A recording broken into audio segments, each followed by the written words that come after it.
became like a huge leader or creator of a technology that all of us use every day. So like one of the ladies formed LinkedIn. One of the guys dreamt up Adobe and Dreamweaver. One of the guys developed the Android. Another guy developed, it was so much, it was like every technology that you can think of. Wow. And it didn't exist. And what it was talking about like the mindset those people had to have in order to take such a leap of a risk, you know, and try to create something that didn't exist yet. And they talked about how expensive it was because they had used the components that existed. And they also had to get companies that were actual arch enemies like Sony and Panasonic and a couple other companies that actually like don't play well in the sandbox all together to come up with this. Now, so it's called General Magic. So if you guys want to watch something that will really get you thinking about the future, it made me realize how much we take sometimes profound technology change for granted, you know, because now it's like, yeah, what if my grandma has one of these, of course, you know, and yet how much it changed the world and how much they had to jump and hope the net would appear. You know, they leaped and the net appeared. And that brain power together, none of them actually even got paid. None of them actually even asked to be paid. They actually did it because they were passionate, you know, about what they were creating and developing and dreaming up. So the movie's called General Magic. I was glad that I found it on the airplane. But it really got me thinking about today, like where we're at with our industry change. And I'm up to my elbows and knees and eyebrows in the change because I get to listen to Gary Keller directly and Josh Team directly about really how much things are getting shaken up right now. And I was thinking about it because I've got a gal that I'm talking to at 10 today who's with a very traditional brokerage, probably one of the more traditional brokerages. And she's always been there and she doesn't even know what she doesn't know. She's almost been blindfolded. Now this is a very traditional tech company. I call it Cold-Hearted Banker, if you want to know which one it is. But she's a steady agent. She's done probably 3 to 8 million every year in her career. So we'll call it 5 million on average. She was successful out of the gate. She knew a lot of people. She was very influential in her little world. So she's always worked by referral, but she doesn't even have a website, you guys. Wow. Okay. So I don't even know how to talk to her. You know, she's like in the 1800s and we're in the 2200 year 50 to her. Like we're so far ahead of her that she's like, well, I don't need a website. I work by referral. That was her conversation with me. And yet what I hope you guys understand is it's not what Keller Williams gives you. In the next year, if you can't provide the consumer the experience they desire, they'll leave you. It's really that simple. And so so yesterday after I watched this great movie, General Magic, on the airplane, which can you imagine being able to beam a movie up, right? I could even text on the airplane if I wanted. I can't imagine doing that 10 years ago.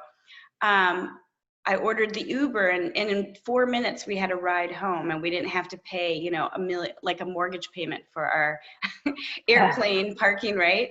And I was just contemplating just that, how easy life is for us. And yet if I couldn't do that, would I have walked around to find a taxi? There was no taxi line anymore. Yeah. So you guys are driving taxis still a little bit. And yet the winner of the next year in real estate is the one that gets in the consumer's hand, the consumer experience they desire. And although it's still a little clunky, the consumer app really is that. So I just want you guys to know that I hope you get it, because not all of you will. Not everyone in our office will. But the fact that you actually have the device in your hands and the other companies don't believe you need it yet kind of shows you what's going to happen in the next 18 months with our industry.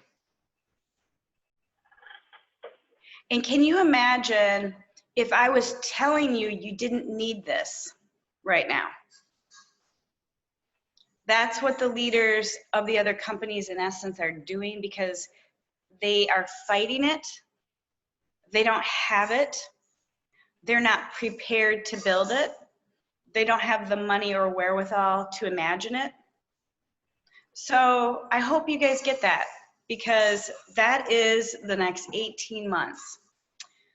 And it's probably going to be a bumpy ride, not for our industry in terms of sales. The market will do what it's going to do, right? The market always does.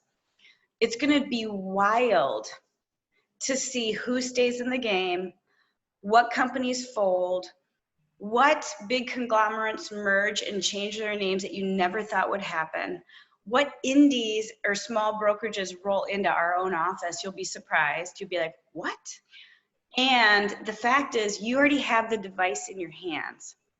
So I encourage you really to take the month of July and first of all, send me your 411. I didn't forget. It's the beginning of the month, new 411. Who wants to send me theirs? I got like 0 from you guys last time, so come on. I didn't know we were supposed to submit them. I think Donna sent me yours. But what is your strategy for July? Because it's already July, what, 6th?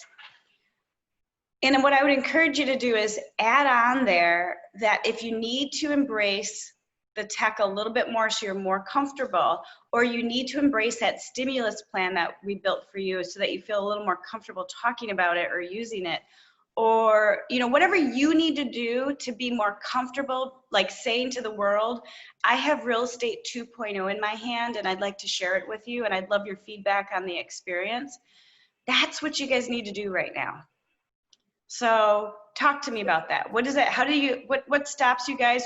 Who's there with me? Tell me how you feel. I'd love to hear from you. I can totally relate to exactly what you're saying. And you guys know that I am so thrilled to be at KW, and thank God I made the change.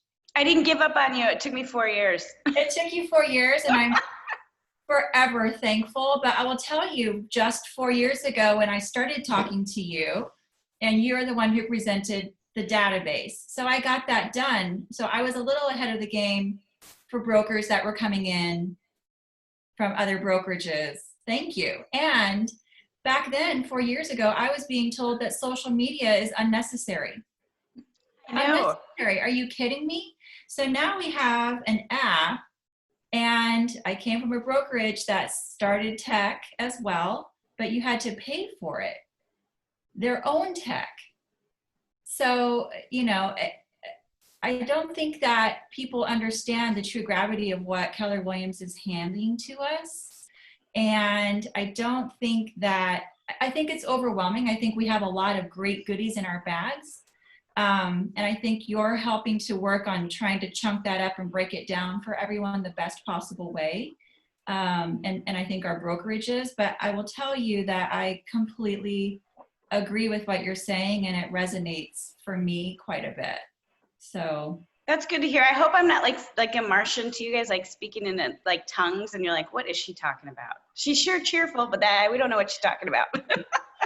No, that means a lot to me. And yet, here's what I would say: if all you accomplished, say till August 31st, was to actually go through your database of all the people that you don't even know their names and skip them, but the ones you know well enough to say hi to at a barbecue, or remember if they walk back into an open house of yours.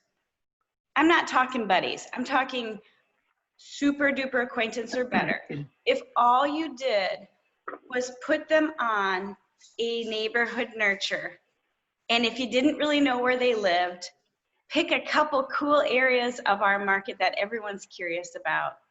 And I've said this before, Clearwater Beach and Dunedin and St. Pete Beach or downtown Tampa, whatever, just to get them started. And you shared your mobile app and you talked about it with confidence. And if all your confidence was this is real estate 2.0, this technology doesn't exist anywhere else, but it's created to give you that Uber experience compared to a taxi cab experience, and I'd love you to try it and tell me what you think. That's all you have to do. You don't need to know everything. You don't have to be 100% confident on your own. And I gotta tell you, every time I try it, because, like I've been off for the last week, and I download it and play around with it, it does something new, and I didn't even know about it. So the cool thing is it's gonna continue to evolve. You don't have to know more than what it does. Just let it do its magic and let people play around with it, because that's really all you gotta do. So the rest is ancillary. Call it white noise. All the rest of those applets in Command are bells and whistles that you will use at some point possibly in your business. And maybe not. But they had to think of everything. They had to be able to compete with every other platform that you could purchase out there. And this is what Tony was talking about when she was at her other brokerage. She could go buy Boomtown, but she'd have to spend $2,000 a month to have Boomtown, right? And for Tony, it costs, if she had to do that, it cost her less, her cab. What she would contribute to the brokerage in a year is less than that.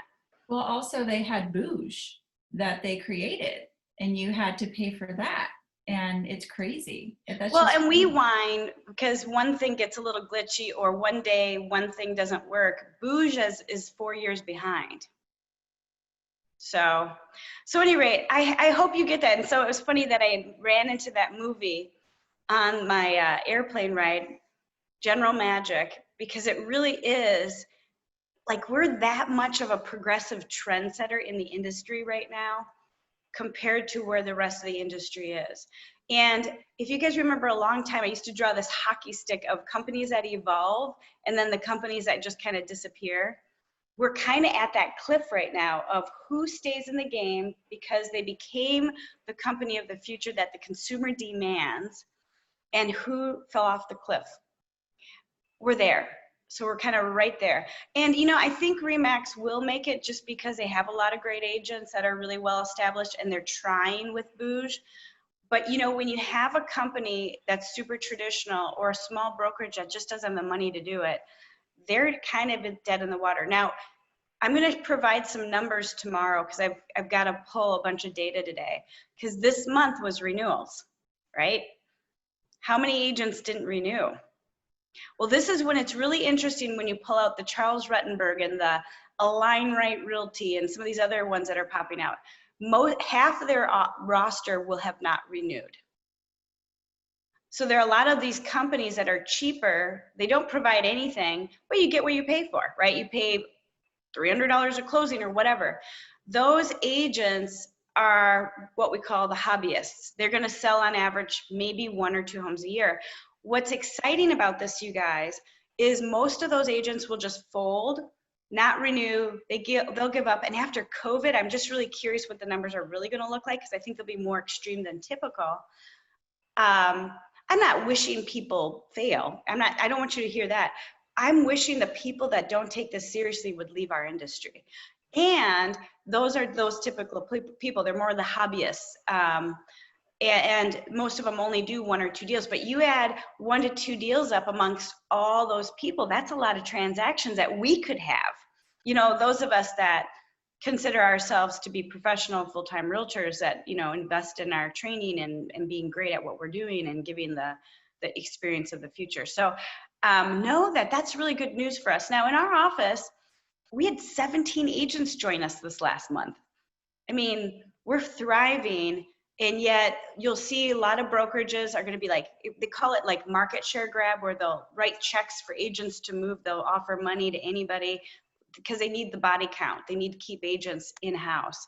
Because if you think about it, a brokerage is only as good as the people you can attract, right? I mean, Tony's a great agent. You're right in front of me. And yet you were great at RE/MAX too. You're not only great because you're at Keller Williams. You're great because you're a great person, great agent. And yet know that you're going to see a lot of crazy stuff happening. You're going to get a lot of offers. You're going to get recruited hard. There's going to be so many things happening. And I just want you guys to know that, you know, I'm proud of you because I think you guys are you're at the front of the pack, not lagging behind. You're the tech-enabled agent that's kind of face planning through, right? We're all learning together. And we're going to change this industry. We're going to change it for the better. And so I did send out a survey. I know I did it before I went on my trip. I just reposted it on our Facebook page so that if you didn't get an opportunity to give your feedback, you can, because I really want to take all that feedback and really marinate on it a little to make sure that I'm helping you and supporting you where you need it. And every one of you on this call are at a different spot. Some of you want to build a team. Some of you are just trying to make it. Some of you want to learn how to be involved in the tech, but you're really afraid of it.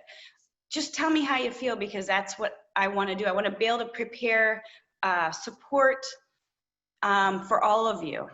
And as you continue to evolve, make sure that you always have what you need. So if you haven't had a chance, pass that on too. Okay, so I do feel like the Twilight Zone though, because I was up in Wisconsin with no technology. And those people don't wear masks.